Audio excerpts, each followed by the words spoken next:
everyone. This is Realtor Linda Peltz. I'm with eXp Realty. Today I'm here with David. He's going to tell us a little bit about his company and what he can do to help us. Take it away, David. All right. Thank you, Linda. So my name is David Schwegel. I am currently helping out a nonprofit organization called the U.S. High-Speed Rail Association.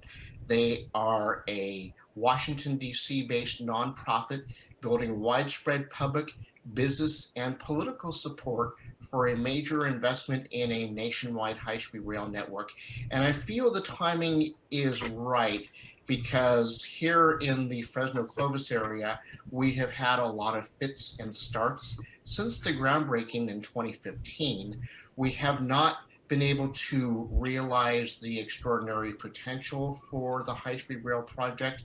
It has gotten so out of hand that Fiona Ma says, hey, look, can we rethink the California high-speed rail project a bit so that we can perhaps duplicate a little more of the successes that Brightline has seen in Florida? So in a nutshell, in my perspective, because I actually moved down here from the Sacramento area in March of 2019 to manage change orders on the high-speed rail project.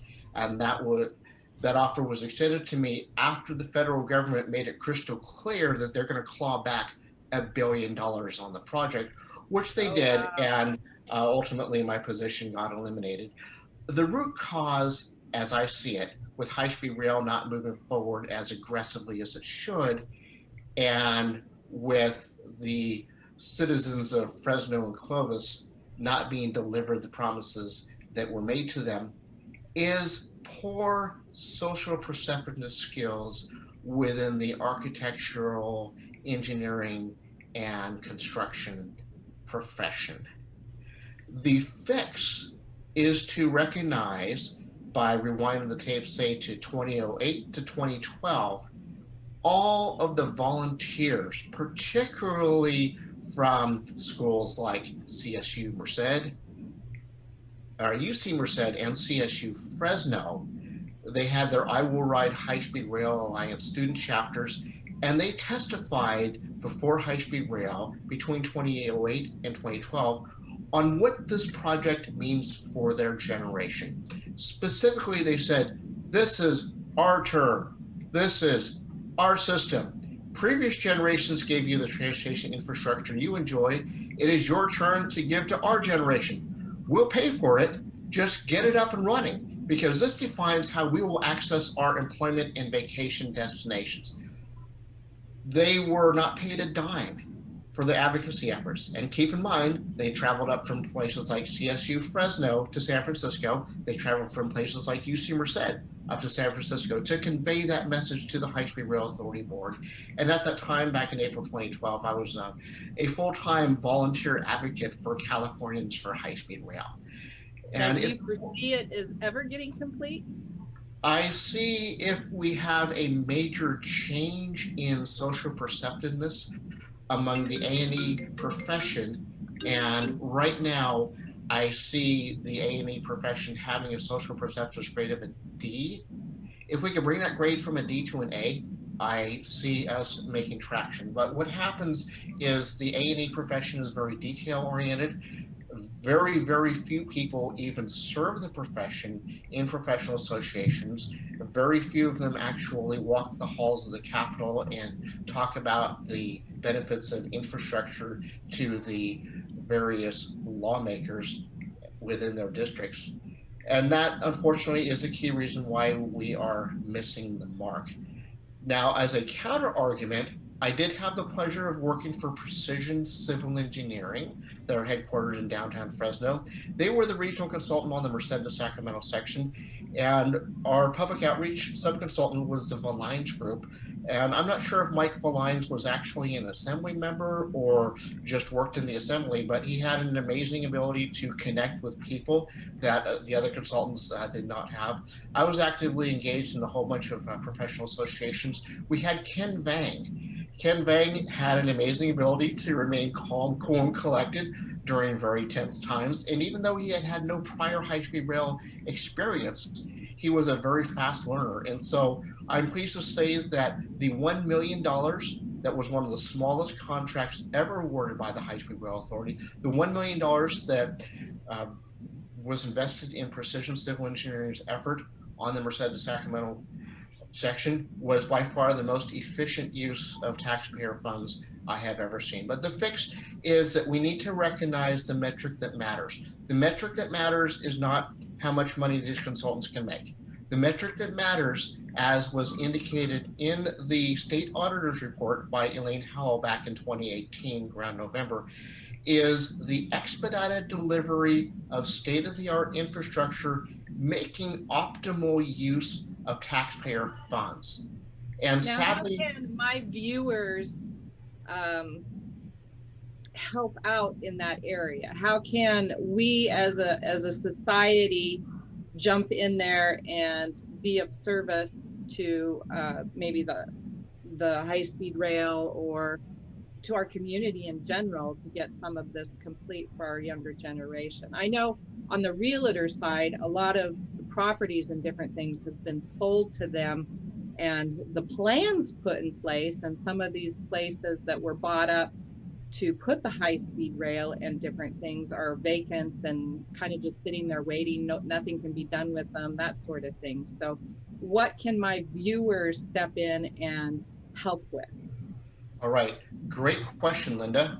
For starters, get over to Fresno City Council meetings and Fresno County Board of Supervisors meetings and reinforce to them the importance of retrofitting all of these historic structures in downtown Fresno that date back to the Great Depression area, retrofit those into housing, citing success stories such as what WorldMark did with the Camlin Hotel in downtown Seattle, retrofitting a old abandoned hotel into vacation condominiums. Housing is a huge crisis. Now, 2 years ago, when I moved down here from Sacramento, Fresno Clovis was the best kept lifestyle affordability secret in all of California. Unfortunately, with COVID and everyone's brother moving into this area now, that is no longer the case. The second is in our testimonies before Fresno City Council and the Fresno County Board of Supervisors, we need to remember that this high-speed rail project was built on the backs of volunteers, primarily college students who went above and beyond their studies to travel to high-speed rail board meetings in San Francisco and Sacramento and talk specifically about what this project means to their generation. We need to remember that as a society, we need to be giving to the next generation. We need to be investing in the next generation. And we need to remember that the messaging that came out of the millennials, namely, this is our turn, our system, previous generations have given you the transportation infrastructure you enjoy. It's your turn to give to our generation. We need to remember those were volunteers. And to quote former High Speed Rail Authority Board Chairman Dan Richard, he likes to say, this is for you. Hopefully we'll get to write it too. We need to remember that. And we also need to remember when we're in these hardworking, hard-pressed, deadline-locked, stressful consulting environments, that yes, it's important to make money for the company, but we need to be making money for the company by doing good, by focusing on the metric that matters. And I personally have been before the High Speed Rail Authority Board many times talking about the metric that matters being the expedited delivery of state-of-the-art infrastructure, making optimal use of taxpayer funds. Unfortunately, there have been years and years of missed deadlines and cost increases. And it's progressively harder to get the public back on board. And so the High Speed Rail Authority Board and all the people who are tuning into those board meetings throughout the world need to hear from the public the metric Now, that do matters. we have a list on your website or anything that we could get a hold of? I know as a realtor standpoint, I know it would be valuable. I know they listed Fresno, California as the hottest market out there right at the moment, but Wow. we do not have the housing to accommodate what our local people are, much less all the investors coming in, and we cannot sustain the people that we have with the housing that we have available. I do know the high speed rail would definitely bring in more people, and it would make our lives easier. But in the same respect, the retrofitting of the historic buildings downtown, or even in my opinion, if we could get some investors in here that could retrofit some of our commercial buildings, it's going to go empty since this COVID kind of took place. I know that we have a lot of empty commercial buildings just sitting out there, and yet we're literally struggling trying to find enough housing for all our people.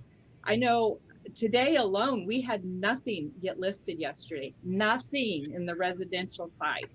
And it's like, so I did statistics here a couple weeks ago, and literally we are so short on homes. We don't even have a month's supply of living, affordable living, living in general. It doesn't, not, we're including the not so affordable living, but we just don't have enough places available for all the buyers coming in. So I would say the key point I'm taking out of this, being a realtor, is start going to some of the meetings and demanding, some retrofitted units come about to meet the supply and demand of all our housing that we need. I mean, the builders are booked out. There's wood, just getting the cost of wood is outrageous, to where the builders are struggling getting products in to manufacture new homes. I mean, we're struggling in all areas. Now, that's coming from my perspective as a realtor and seeing the problems out in the community and dealing with my little small world of just helping people buy and sell their homes, and that's a huge problem. But in the respect of the high-speed rail, I do know that we've sold a lot of the homes that was needed to accommodate the high-speed rail, and we've lost that housing. And I do think it's an important factor in society to get that complete. But I think we need to hit it from other angles and get more housing, and that will help with the high-speed rail getting back on board. I mean, it's all kind of fitted together, in my opinion. So is there a list on your website or someplace where my viewers could go and they could get days and times of some of these meetings to get proactive and start advocating for more housing in our community, and start advocating for, this high-speed rail to get back on track and start moving our community forward in life and get it working a little smoother than what it is for these daily lives of our viewers? Yes. So you touch on a lot of great points there. For starters, www.hsr.ca.gov. Right now, their meetings are virtual. Public comment participation is absolutely essential. Talk to Leanne Eager of the Fresno EDC. She has been testifying before high-speed rail many more years than I have. Now, in my days of testifying for high-speed rail, most of the time I was living up in the Sacramento area. Leanne actually had to drive from Fresno all the way up to Sacramento to talk about how, hey, this high-speed rail, it is the opportunity of the lifetime for the Central Valley. And her presentations were so intriguing that the High-Speed Rail Authority specifically posted videos of her particular testimonies. We Now, are definitely those need to on get your the website or someplace okay. where we kind of take a look So at the testimony? okay, so actually, the best website for starters is www.ushsr.com. So there's where you're going to find all the testimonies from people throughout the Oh, world that are actually benefiting from high-speed rail systems. For us here in the Valley, we need to rethink real estate.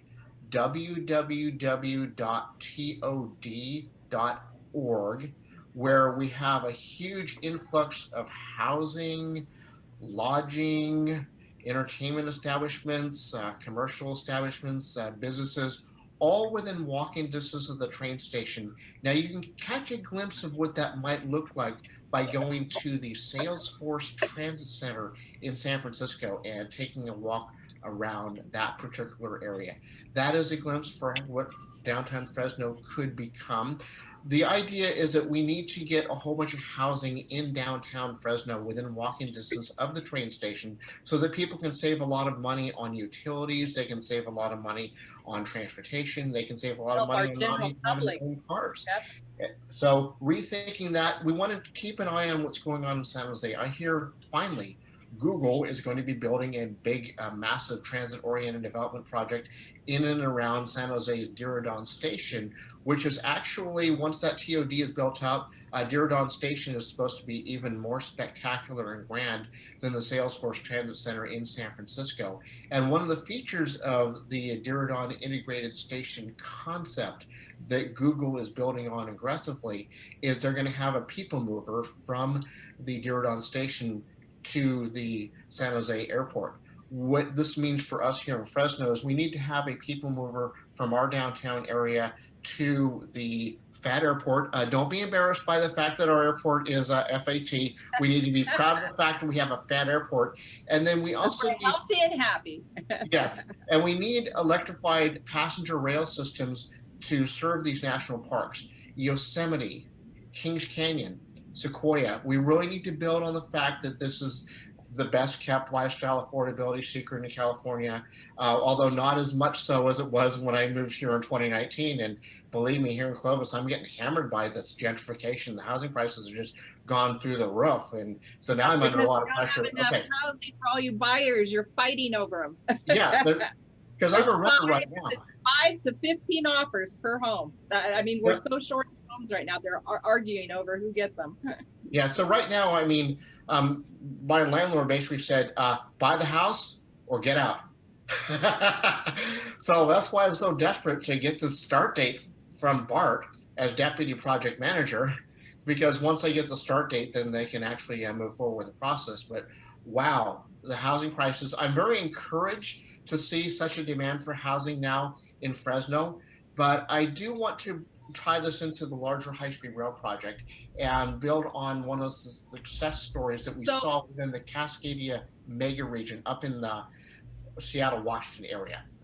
I actually, back when I was Fresno County traffic engineer, took a few days off work, this was back in November of 2019, to drive 929 miles all the way up to Redmond, Washington, Microsoft headquarters. I hardly had a dime to my name, but I wanted to learn what the Cascadia mega region was doing right when it came to high-speed rail. Specifically here in California, we've been trying for 10, 15, 20 years to get tech companies to invest in the project.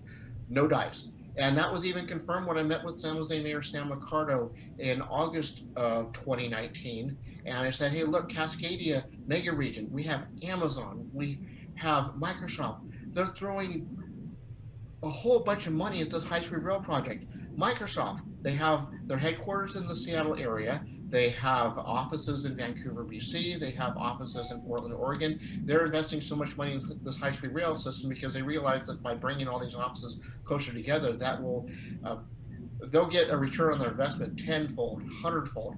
And I asked Sam Liccardo about that. We do have Amazon here in Fresno now, so that's a start, right? That is a start, yes.